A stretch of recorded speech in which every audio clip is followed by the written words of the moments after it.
प्रथम सर्वांना जय शिवराय, जय भीम।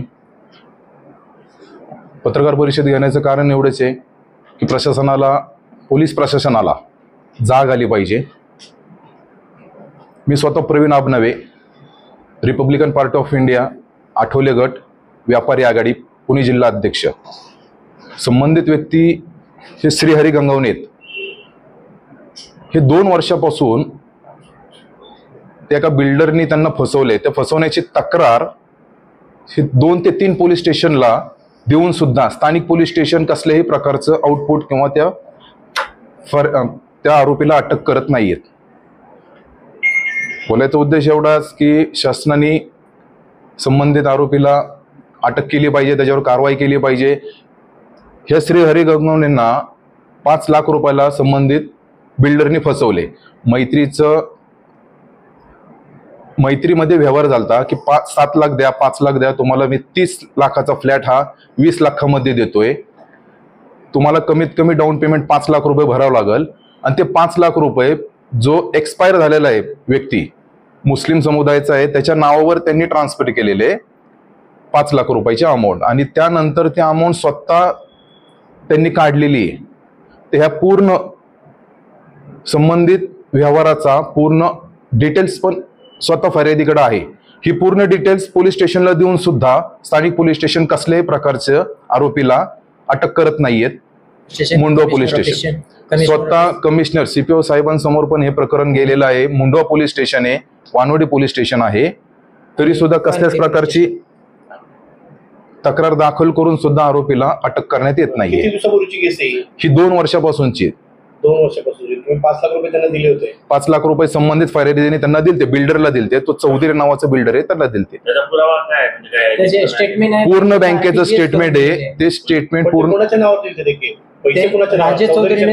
राजे चौधरीने स्वतःच्या अक्षरात RTGS मेलेल्या माणसाच्या नावानं केलं। तो मेलेला माणूस हा जिवंत आहे की मेलेला आहे त्यानं पहिलं काहीच सांगितलं नव्हतं। जेव्हा पोलीस आपण कंप्लेंट दिली वानवडी पोलीस स्टेशनला, मुंडवा पोलीस स्टेशनला, तेव्हा मुंडवा पोलीस स्टेशनने सांगितलं की हा माणूस तर मेलेला आहे, मृत झालेला आहे म्हणून तो पैसे कसे काय दिले?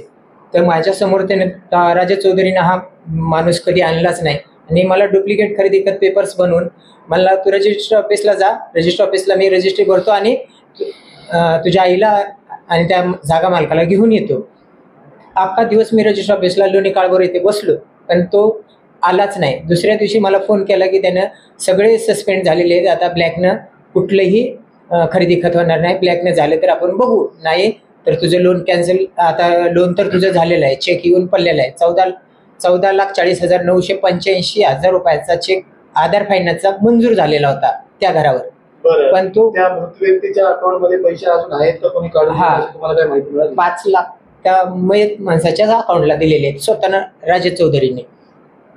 आणि आपल्या समोर कधी राजेचा, आता सध्या त्या घरावर राजे चौधरीचा बोर्ड लिहिलेला आहे की राजे चौधरीच्या ताब्यामध्ये ही बिल्डिंग आहे, आणि पोलीस स्टेशनला राजे चौधरी म्हणतो की माझा कसलाही संबंध नाही, की मी फक्त त्या घराचं कंस्ट्रक्शन करत होतो, असे उडवडीची उत्तर। ज्याच्या नावावर तो चेक होता, हा, तो माणूस मयत होता। मग तुम्ही त्याच्या नावाने कसं लिहिलं? पण आपल्याला माहितीच नाही, त्याने समोर आणलाच नाही ना, फक्त राजे चौधरीनं स्वतः त्याच्याने लिहिले। तुम्ही चेक कोणाच्या नावे लिहिला?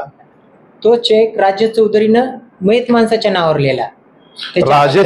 त्यांनी चेक घेऊन स्वतःच्या हाताने त्याच्या नावावर लिहिला? हा, स्वतःनं त्याच्या हाताने चेक, त्यांना ब्लँक चेक दिलेला आहे। अच्छा, तुम्ही ब्लँक चेक दिला? हा, विश्वासाने ब्लँक चेक दिलेला आहे, त्याचा फोटो, त्याचा अक्षरी सगळी ते, आणि स्वतः RTGS जे केलेलं आहे ते स्वतः राजेश चौधरी जो बिल्डर आहे त्यांनी केलेले।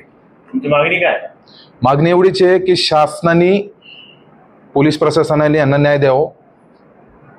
पोलीस स्टेशन फक्त म्हणतो ताबाच घ्या, तुम्ही जाऊन 4 माणसं घेऊन ताबा टाका, मग तो परत आपल्यावर केस टाका। मुंडवा पोलीस थोडक्यात तुम्हाला काय सांगताय की तुम्ही जाऊन ताबा टाका, म्हणजे तुम्हाला पोलीस गैरकृत्य करायला सांगताय ना? हो, गैरकृत्य। स्वतः PSI आहेत ते, PSIचं नाव सांगा त्या। PSI मुकोटे साहेब तुम्हाला असं मुकोटे साहेब, आणि त्यांनी स्वतः सांगितले की तू जाऊन, हे राजे चौधरीचं म्हणणं आहे की माझं त्या बिल्डिंगवर ताबा नाही, तू जाऊन ताबा टाक। कुठल्या पोलीस स्टेशन? हा, कुठल्या पोलीस स्टेशन?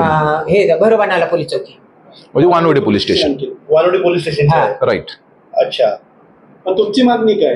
माझी मागणी RPI मार्फत जे आम्ही आणि त्या ठिकाणी आपले 3 PSI कडे अर्ज गेलेले असताना त्या तिन्ही PSIच्या बदल्या येतात. एक देशमुख साहेब होते आणि PSI रियाज सय्यद साहेब होते, त्याच्याच घरात समोर राहत होते राजे चौधरीच्या, त्यांची बी बदली झाली. आणि एक विजय साहेब होते, त्यांची बी बदली झाली. आता अर्ज माझा बरोबर आला, पेंटिंगच पडलेला आहे. पेंडिंग पडली. हे केस पूर्ण दबला गेलेली आहे. कसल्याच प्रकारचं इथं आउटपुट नाहीये, आरोपीला अटक नाहीये. शासनाने ती केस जवळजवळ क्लोज केल्यासारखं झालेलं आहे. ह्या माणसाला कसल्याही प्रकारचा रिस्पॉन्स पोलीस स्टेशनमधून येत नाहीये. तर RPI मार्फत आपण हा प्रश्न सोडवण्याचा आम्ही प्रयत्न करतो. एखाद्या गोरगरीब जनतेला न्याय मिळावा एवढीच आमचं म्हणणं आहे. आता RPIच्या माध्यमातून तुम्ही काम करताय, तुम्ही आता काय करणार यांच्यासाठी? आम्ही स्थानिक पोलीस स्टेशनला एक अर्ज देणार, आम्ही CP ऑफिसला एक अर्ज देणार, ACP साहेबांना एक अर्ज देणार की न्याय मिळावा. अर्जाने होईल का फक्त हे? नाही, अर्जाने जर का नाही झालं तर ह्या 5 दिवसाच्या आतमध्ये आम्ही स्वतः अमरण उपोषण CPच्या समोर, जे आपले police station commissioner of police आहेत त्या ऑफिसच्या समोर मी अमरण उपोषण करणार 5 दिवसात. अल्टिमेटम तुम्ही 5 दिवसाचं मी देतोय.